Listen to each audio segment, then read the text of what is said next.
Good morning and welcome to the Center for Spiritual Living right here in beautiful Fullerton, California.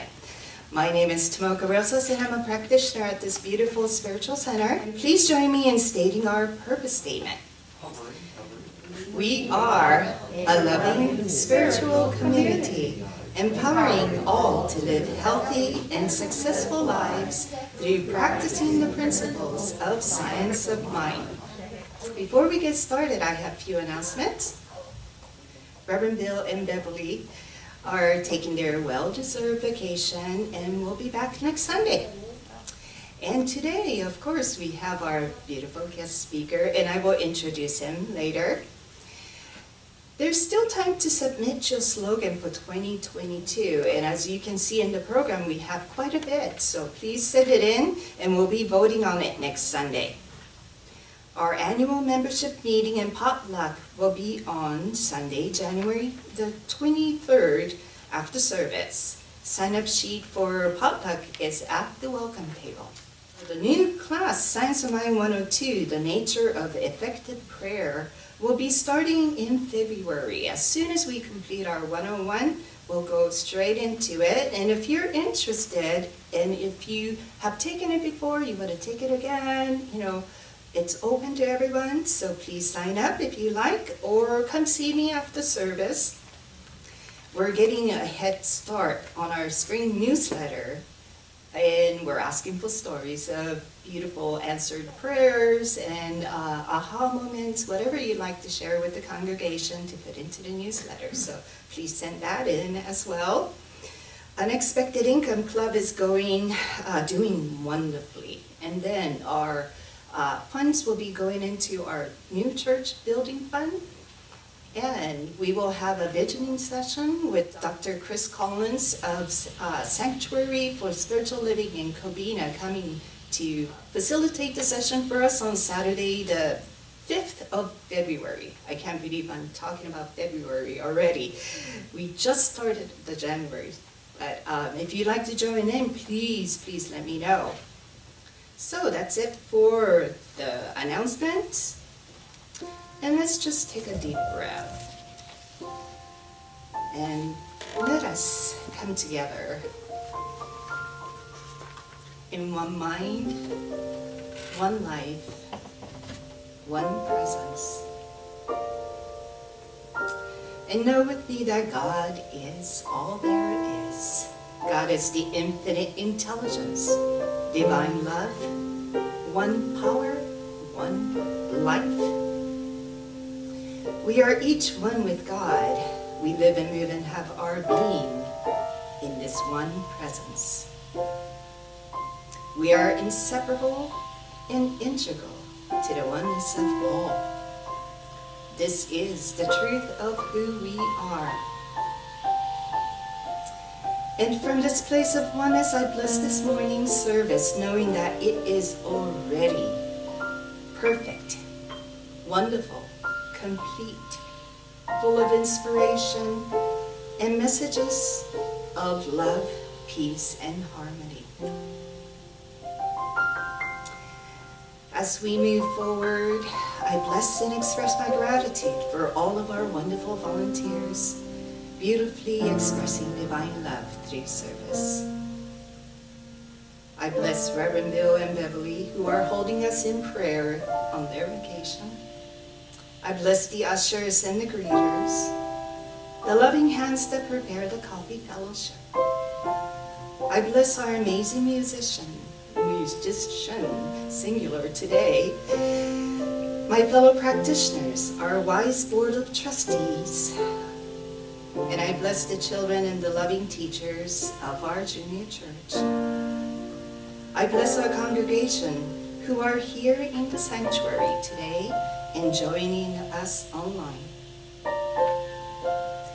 And a big welcome and special blessing for Reverend Bruce Fredenburg this morning for his commitment to being a loving channel for love and spirit. Knowing that his message is uplifting, inspirational, and exactly what we came here today to hear. In high gratitude, I declare the service good and very good, and so it is.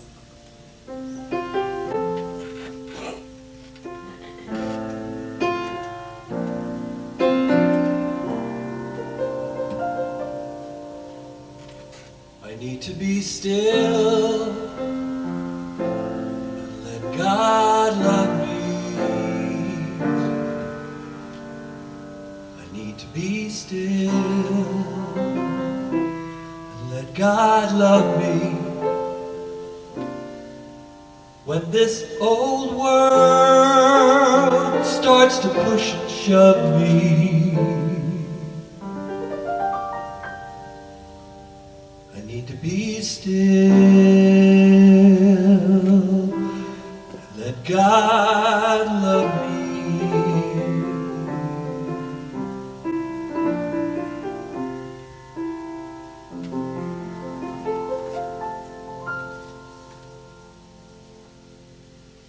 Good morning once again. My spiritual reading today is a piece written by Dr. Edward Viljoen, I think that's how he pronounces his last name, the spiritual leader of Centers for Spiritual Living, for the January issue of this year's issue of Science of Mind magazine. This is titled, Practice All for the Ordinary. I saw a t-shirt that read, "Go outside." The graphics are amazing.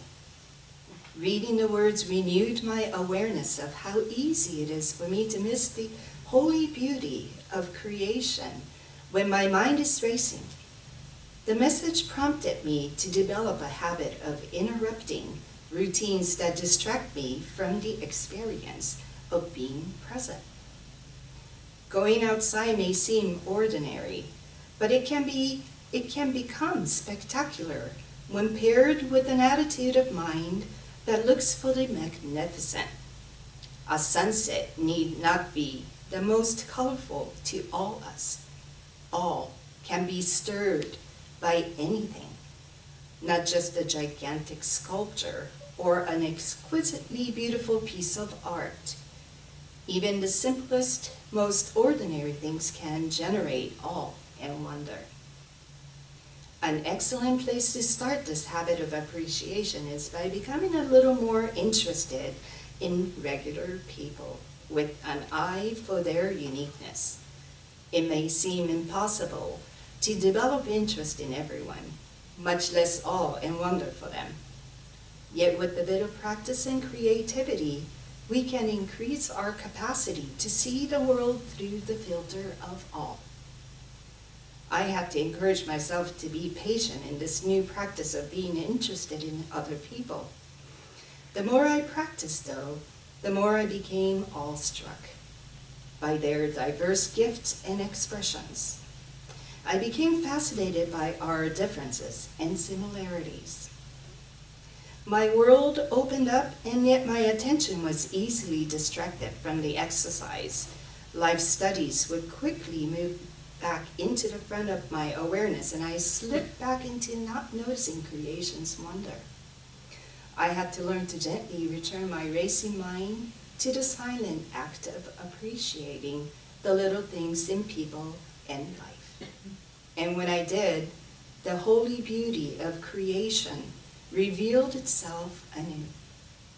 Even as I write this, I am aware that when I am done, I need to pause, breathe, and take in my environment, noticing anything I may have stopped noticing. Take a moment and go outside if you can. The graphics are awesome. Now please join me in prayer.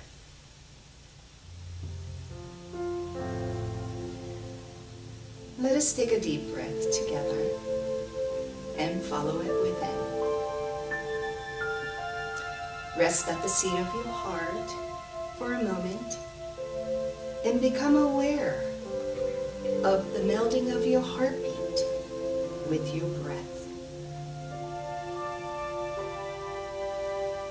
Become conscious of the life force that animates your being. God is this life force. It is within us, surrounds us, and expresses through as beauty, peace, compassion, loving kindness, and so much more. We are one and inseparable. From God as our breath is inseparable from our bodies. This is simply the truth of who we are. And from this place of truth, I speak my word for all of us here. Today, we bless this day in this new year, knowing that it is a good and very good year. Full of all wonder, peace, love, happiness, prosperity, divine health and healing, mind, body, and soul. I claim this for all of us here and all of us who's hearing us online. In high gratitude, I simply say thank you, Father, Mother God, and I release my word into the law and let it be. And so it is.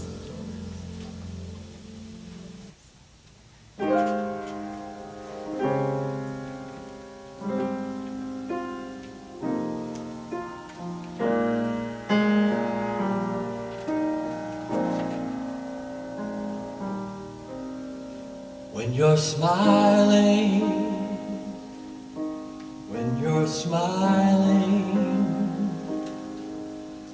the whole world smiles with you. When you're laughing,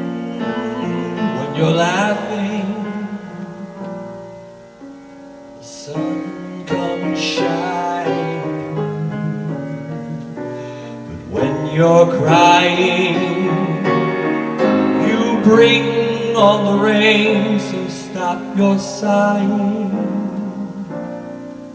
Be happy again, keep on smiling, 'cause when you're smiling, the whole world smiles with you. The whole world smiles with you. But when you're crying, you bring on the rain, so stop your sighing. Be happy again, keep on smiling, 'cause when you're smiling, the whole world smiles with you. The whole world smiles with you.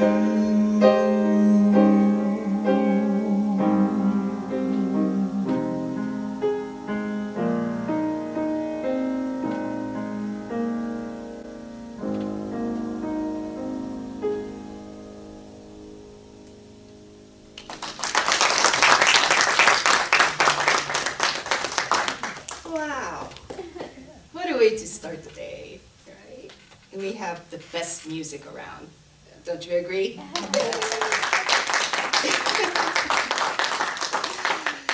So we have a wonderful guest speaker here today, Reverend Bruce Fredenburg. He has come highly recommended by Reverend Bill. Reverend Bruce is a licensed marriage and family therapist, practicing in Laguna Hills, California since 1982. He is a clinical member of the California Association of Marriage and Family Therapists, a child specialist and divorce coach with collaborative divorce solutions, and a member of the International Association for Collaborative Professionals. Reverend Bruce is also a staff minister at the Capistrano Valley CSL and a professional speaker who brings wit and humor into everything he does. Today he is speaking on Time for a Tune-Up, Please join me in welcoming Reverend Bruce Fredenburg.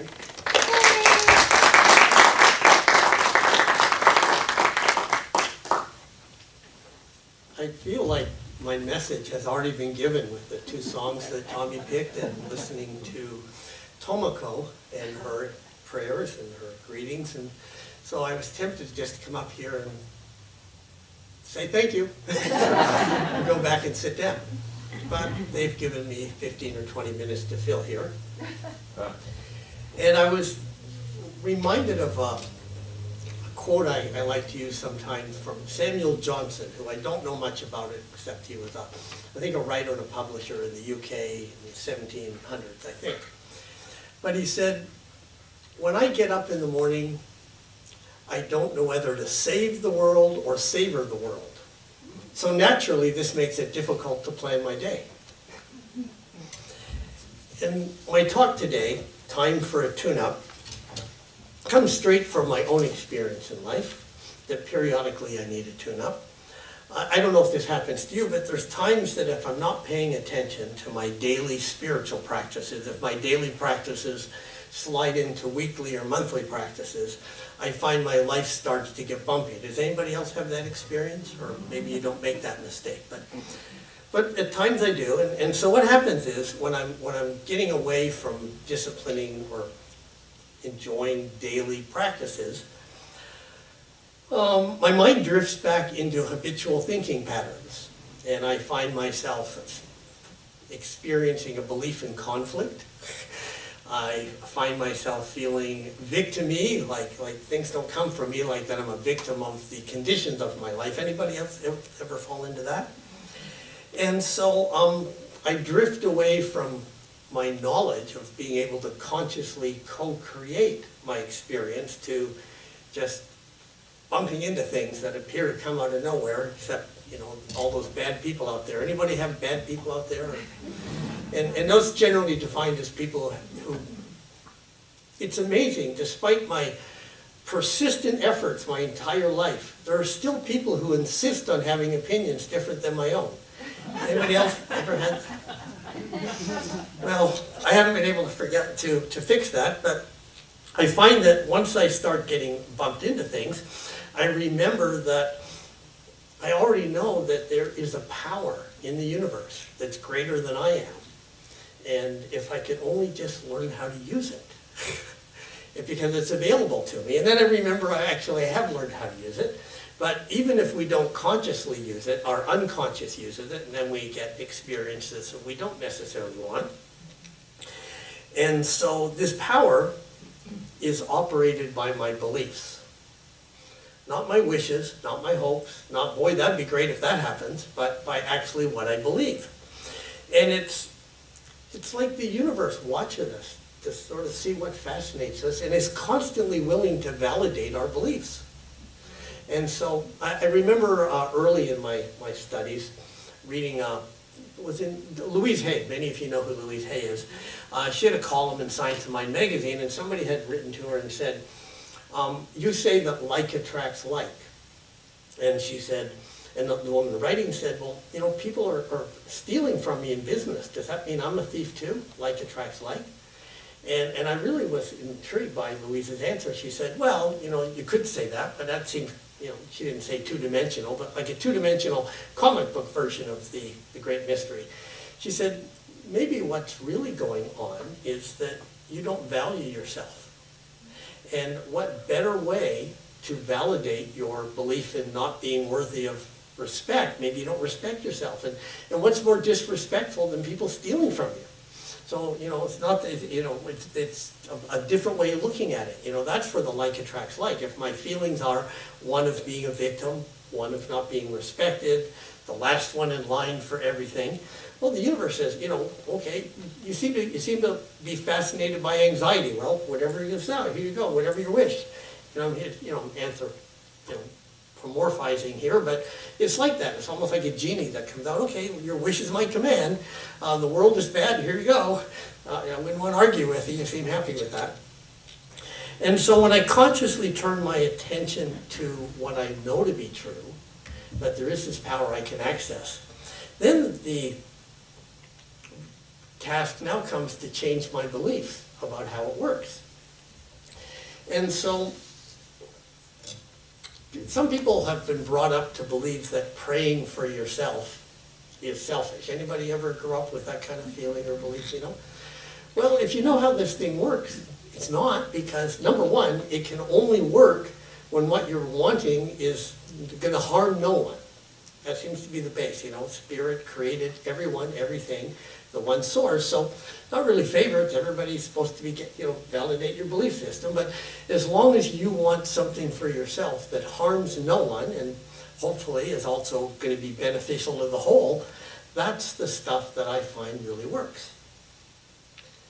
And so, if we take the position that we live in a spiritual universe, and that there is an infinite intelligence that has access, or is infinite, inexhaustible power, and that is all this is governed by love, and it's created physical principles in the physical universe that work consistently, and it makes sense that there are also spiritual principles that work consistently.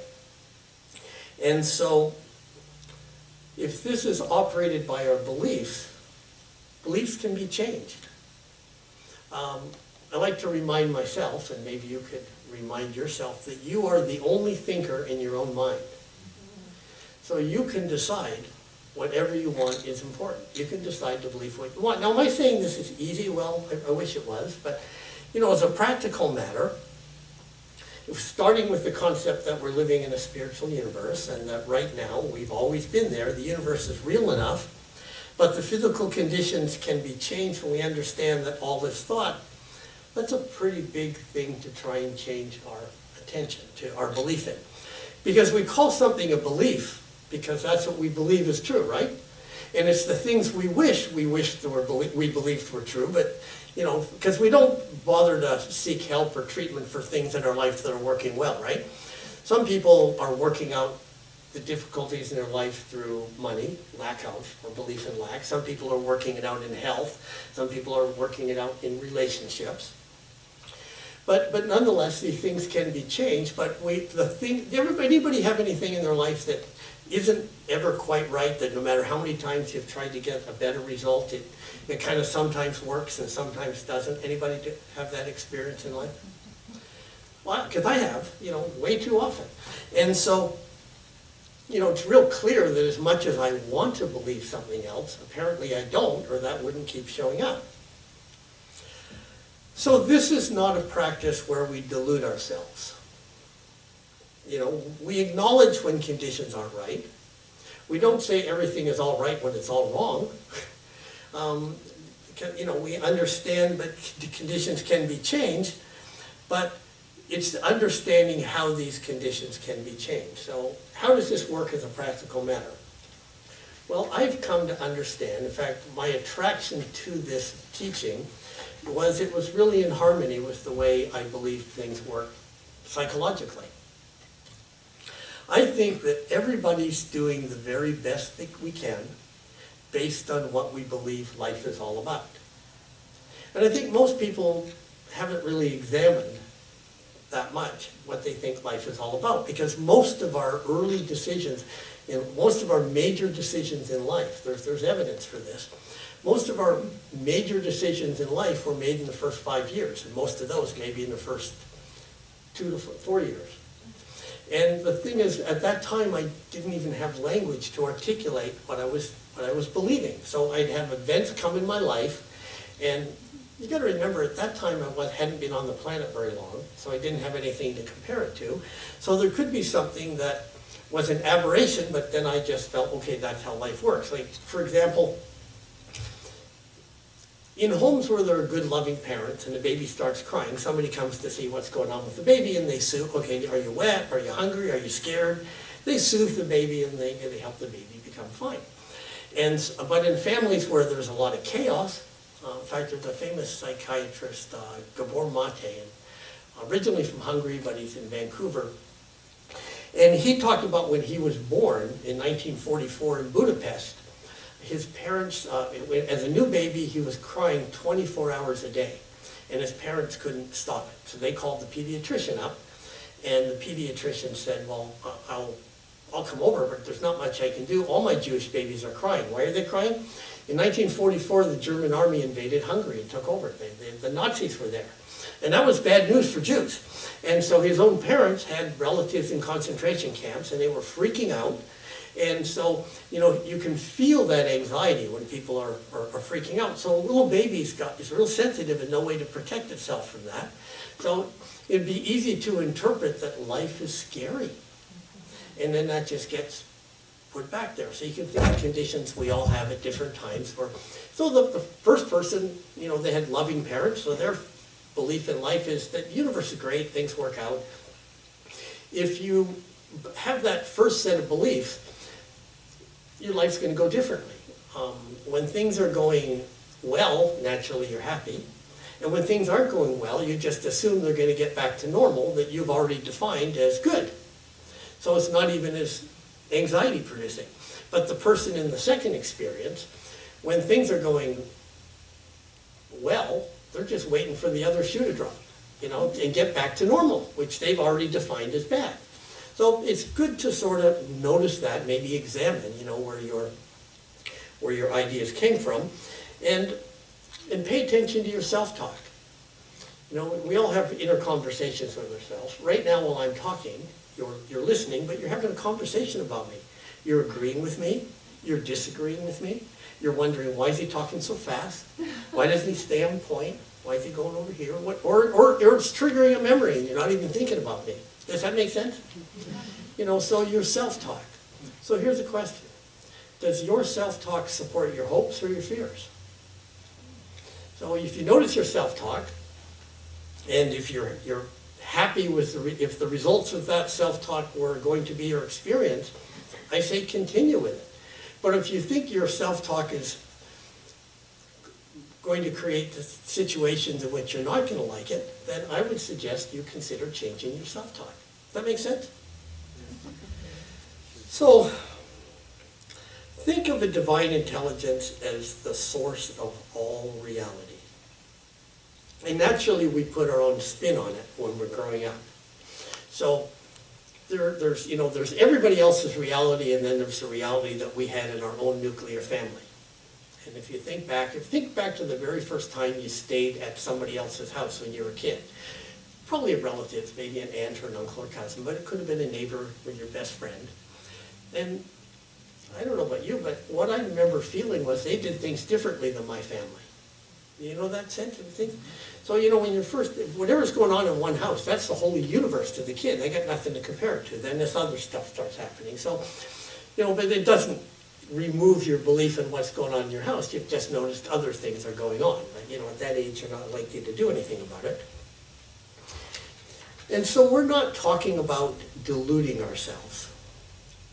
But in order to activate this power, and recognizing it as a real power, but understanding that wishes and hopes aren't activating it, the real power is in our beliefs. You know, a thought plus the feeling that arises from that thought is what's activating this power.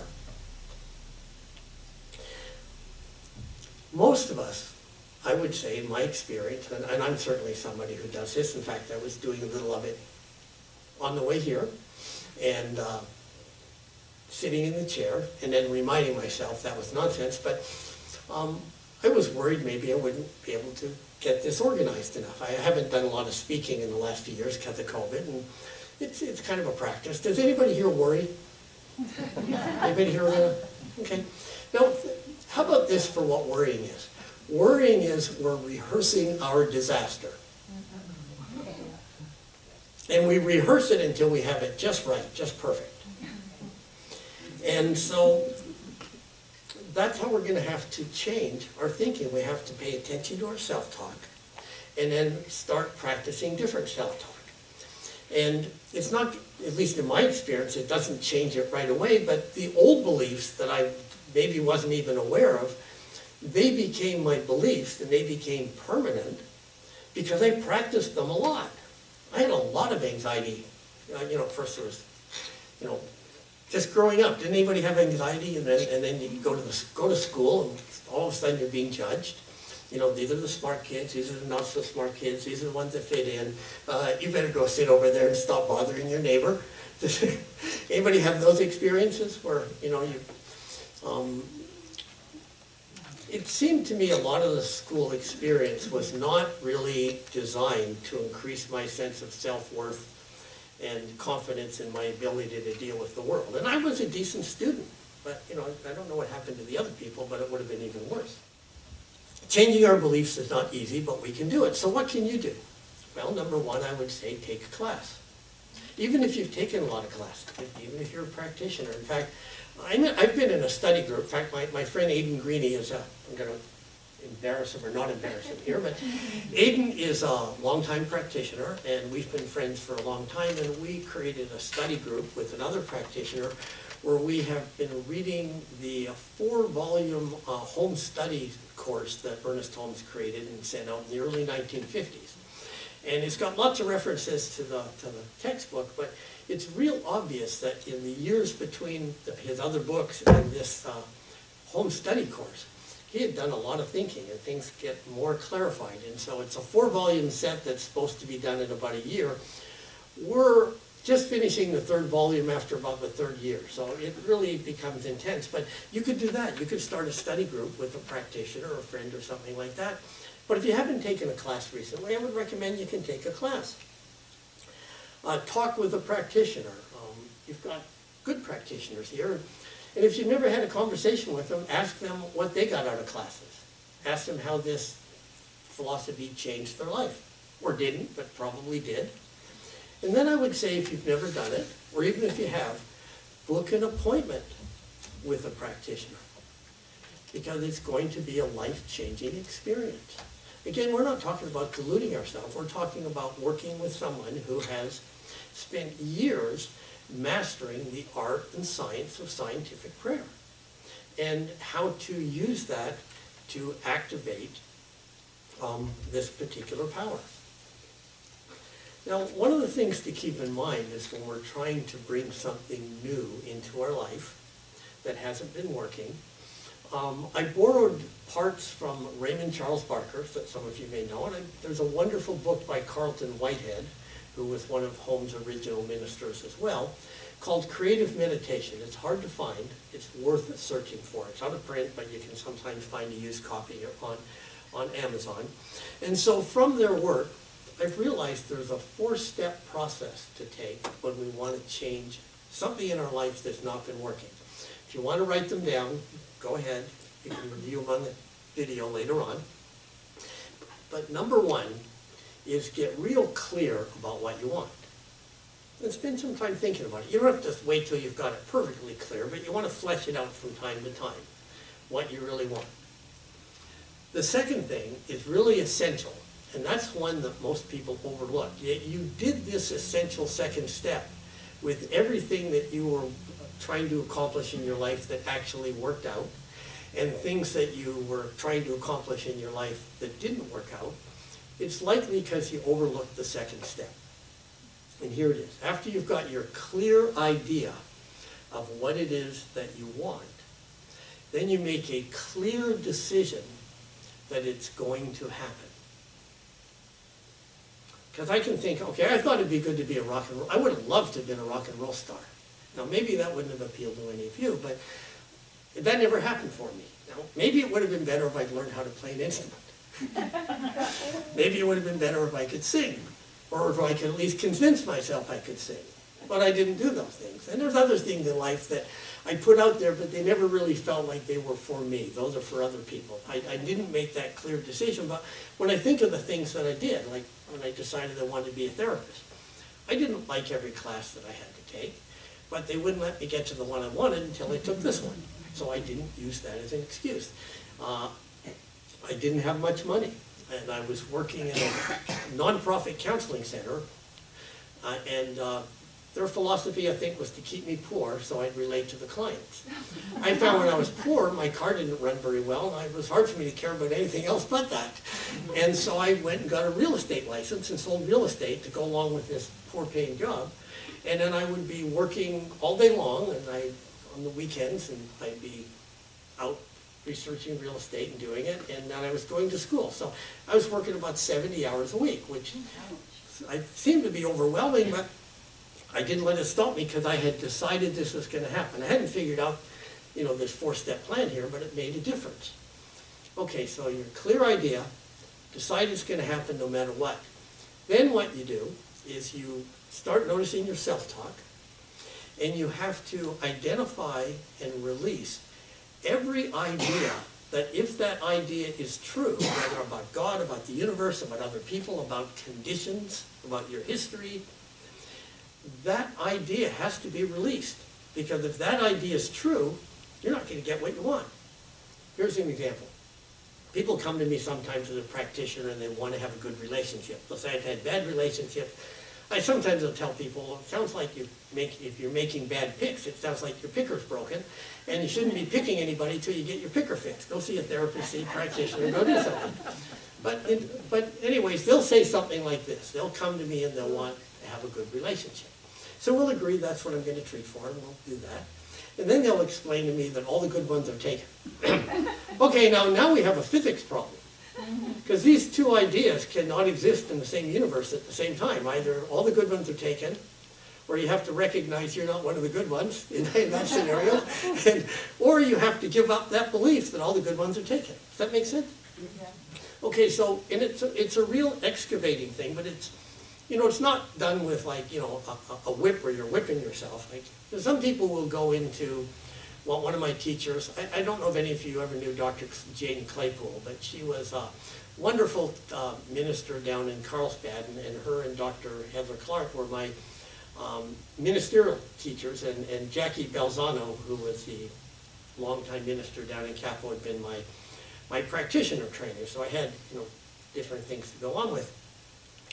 And this idea of being able to, change your thinking, change your beliefs, start noticing the things you're thinking was really, really hammered home. And this idea of, these two things can't occupy the same part. By the way, she wrote a really good book. It's called Wise Women Don't Sing the Blues. So anyways, wise women, if any of you want to be a wise woman, I think that's the whole title of it anyways, but wise women never sing the blues, something like that. And then she tells you what you can do instead. Anybody here ever sing the blues? Or think the blues, So it's an excavation to identify those things, but she talked about metaphysical meanness, where people will have something going bad in their life, or they have an illness, maybe a scary illness. And then people say, well, it's your consciousness. Well, great, this is really good. Great, now not only am I sick, but now it's my fault, Nothing creates confidence like, it's like, now blame the victim, So I'm not doing it on purpose, but if I mentioned earlier that this power is activated by our unconscious thoughts as well. And in his home study course, Holmes pointed out many times, and I think in the textbook, that, our unconscious beliefs, we don't know what they are. We don't always know what we decided when we were 1 or 2 or 3 or 4, or even remember the actual event. But that belief about whatever our life is that we drew from that little bit of information that we got that time, that's still activating this creative power. So instead of wasting time blaming ourselves or beating ourselves up, I think it's more practical to just pay attention to it and make a decision to stop feeding that particular belief and to keep going. And so then the 4th step is that people say act as if. Act as if is not pretending. Act as if is taking the action that you would take that is congruent with the belief you say you want. Here's my example. If somebody who tells me they have no money, but they know for sure, let's say COVID wasn't here or Europe is going to open, they say they're going to Europe next year. And they don't know how they're going to get the money, but they just know it's going to happen. They have a deep feeling they're going to get to go to Europe next year. And they're going to go. And I would ask one simple question that would tell me whether they believed it or whether they hoped it. And here's the question. I'd say, do you have a passport? Because if you really believed you were going to Europe, you would know you're going to need a passport, and that's available to just about anybody. They're about $125, $150. Somebody could save it up over the course of the year. But if they don't have a passport or haven't looked into getting a passport, then I know it's just a hope or wish. But the congruent action of whatever it is you want to change in your life, take the next obvious step to whatever your action would be if you really had that belief. So again, it's not fake it till you make it. It's not pretending. It's if the action as if is just consistent with what it is that we say we want to believe. So, one of the things I like to remind myself is not only is each one of us a direct expression of this infinite power, because we are, if there's only God, only Spirit, and nothing else, and everything comes from that. But even more than that, I am, as you are, blessed to actually be self-conscious expressions of this one. And there's a lot of things that have intelligence, but it's an unconscious intelligence. We actually have self-awareness. So we can actually tap into and co-create the expression of spirit. And what I have found is, and again, I'm anthropomorphizing this a little bit, as if spirit was out there somewhere when it's me. But why did spirit decide to create this realm of physical space and time? Well, I suspect there's a certain type of learning, certain experiences that can only happen in a physical form. And why does spirit divide itself up into a multiplicity of consciousness? Frankly, I don't know. But what I do suspect is that spirit enjoys it a lot more being me when I'm having experiences of joy than when I'm having experiences of fear and anxiety and doubt. So, I am so grateful for the things I've learned in this tradition, this philosophy, and want to remind everybody that everything is created twice, or is created once and has two dimensions. In the beginning, it starts with a thought.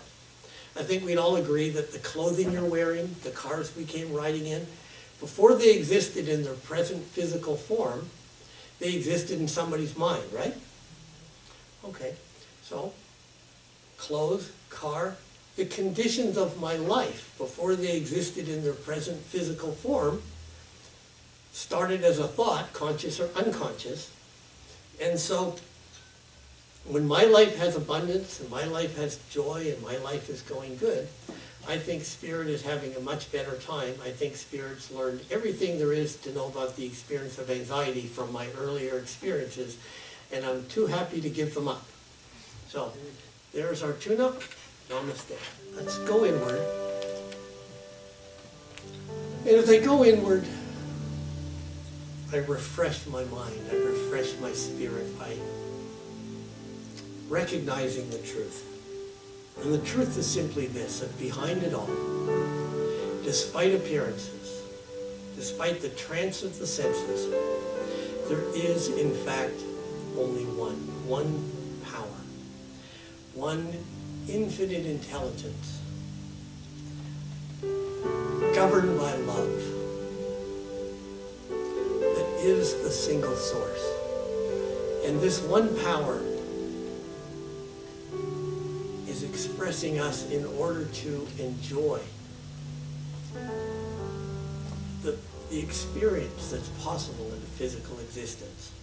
So I remind myself that this one power is not just intelligent, it's not just love, it's not just joy and peace and prosperity, but it's also an infinite capacity for beauty and appreciation and gratitude and great experiences.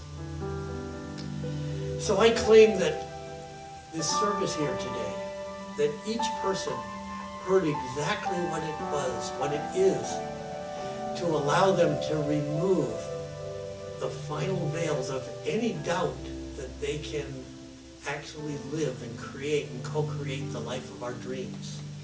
So I claim that as each person steps forward, that they easily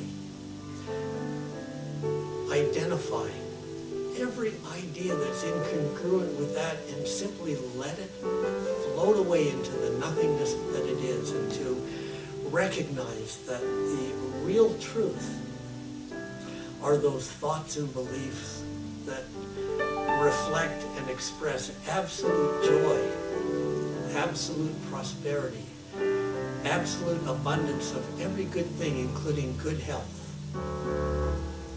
And so as I claim and know that this is so, I claim that each person leaves this service, online or in person, with a greater appreciation for the greatness that they are.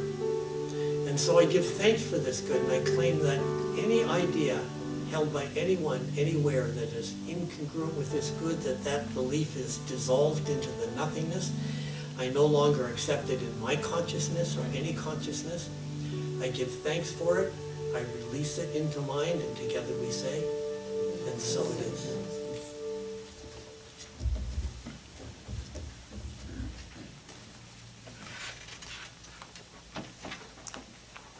Thank you, Reverend Bruce. That was wonderful. That was beautiful. So much to think about for the next week. Quick quiz next week to make sure that you remember those 4 points and that you applied it. Yay! And it's for your benefit. So thank you so much. This is our opportunity to share our abundance. We know that all our goods come from one source, God, and for this we are grateful. We bless these tithe gifts and offerings, knowing that they are given from the central core of who we are, God made manifest on this plane of existence. We know that we release with love and blessings to go forward to do its good works in the world, in our community, our city, ourselves, all over, and it reaches everyone. For this I say thank you and let it be, and so it is.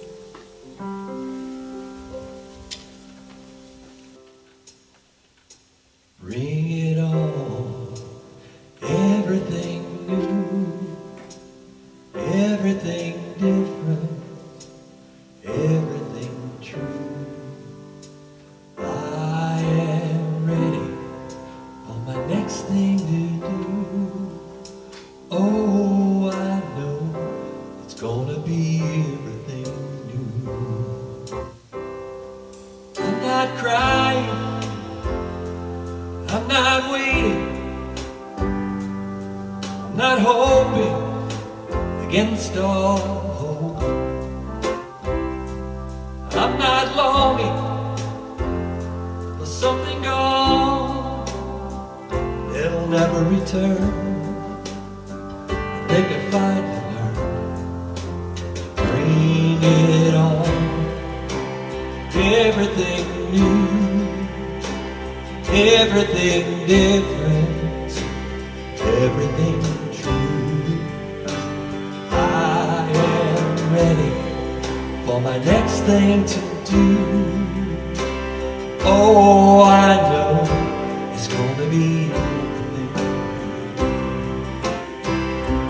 I'm not grieving, and I'm through thinking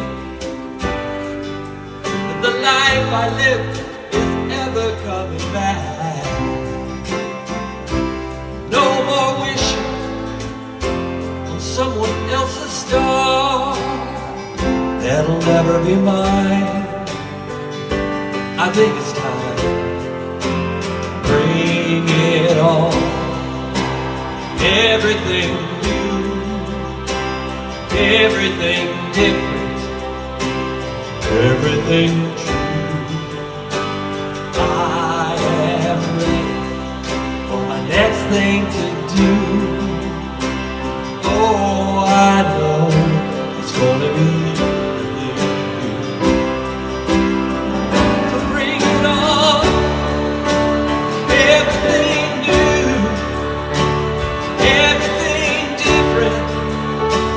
everything true. I am ready for my next thing to do. Oh, I know